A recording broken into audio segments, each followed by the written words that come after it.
J'ai mal quand je vois aujourd'hui l'église de Dieu. J'ai mal. Jésus a dit une parole qui n'est même pas respectée aujourd'hui. Il y a tellement de choses à dire, il y a tellement de choses à dire. Je ne voulais pas me prononcer là-dessus. Mais il fallait quand même que je brosse ces sujets. Ça pourrait peut-être aider certaines personnes. Jésus a dit une parole très importante. Très importante. Il a dit, je vous donne un commandement nouveau.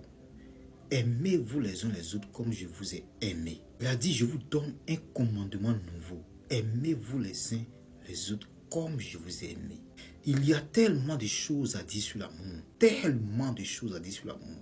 Je vais souvent aborder ce sujet. Parler de ça. Tellement de choses à dire sur l'amour. Il y a quelqu'un qui a posé une question à Jésus. Il lui a demandé, quel est le premier et le plus grand des commandements? Jésus a dit, aime l'Éternel ton Dieu de tout ton cœur, de toute ton âme, de toute ta force et de toute ta pensée. Et voici le second qui lui est semblable. Aime ton prochain comme toi-même. Jésus va plus loin en soulignant le caractère important de l'amour.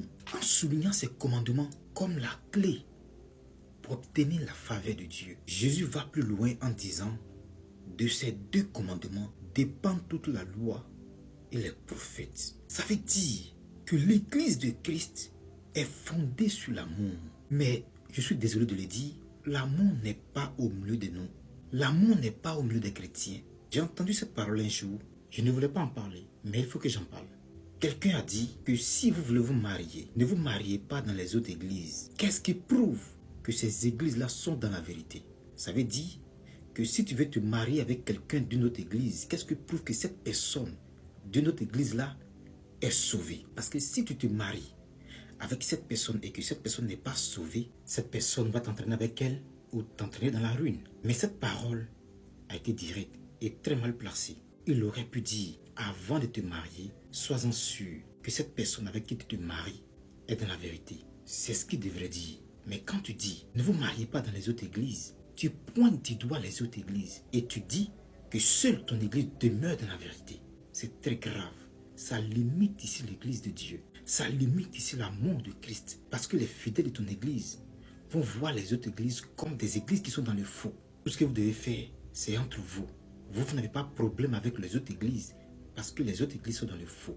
Quand c'est comme ça, tu limites l'église de Dieu. Jésus a dit, allez partout dans le monde et faites de toutes les nations des disciples. Il a dit, aimez-vous comme je vous ai aimé. L'église de Dieu, c'est l'église universelle invisible de Christ. Nous devons nous aimer, nous tous, quel que soit l'endroit où tu es. Ça veut dire que si nous sommes dans la vérité, nous devons nous aimer quel que soit l'endroit, quel que soit le lieu. Je suis en Côte d'Ivoire, l'autre est en France, l'autre en Amérique, l'autre en Asie. Une fois qu'on est enfant de Dieu, on doit s'aimer.